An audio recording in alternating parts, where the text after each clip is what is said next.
the idea that, oh, Trump is too terrible and Trumpism is too terrible to deal with in a comedic fashion. I mean, one of the greatest movies of all time, To Be or Not to Be, made fun of Nazis during World War II. The great Stanley Kubrick film, Dr. Strangelove, made fun of the end of the world in the nuclear Armageddon at the height of the Cold War.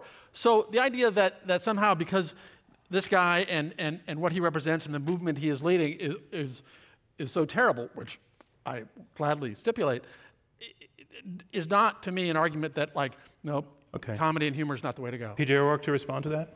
Well, I was thinking about in Chaplin's The Great Dictator, Kubrick, the same thing, is that those works of art, those comic works of art, offered an alternative view to the standard view that was on deck at the time. And in that sense, I would say that having been like a teenager when Dr. Strangelove came out, that it actually sort of changed my mind or made me actually think about what the prospect of nuclear war actually might mean. And that's why you became a pro-war guy, I guess, after that. That took years and years. Yeah. It wasn't until the draft was over that I became pro-war.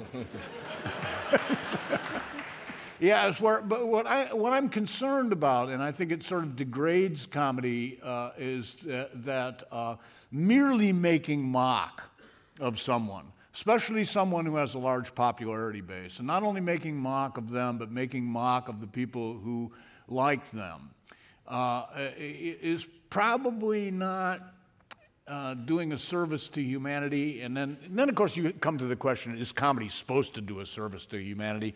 As a former editor of National Lampoon, obviously the answer was no with that. So I couldn't stand too firmly on the idea that comedy ought to do a service to humanity, but it's worth giving a thought.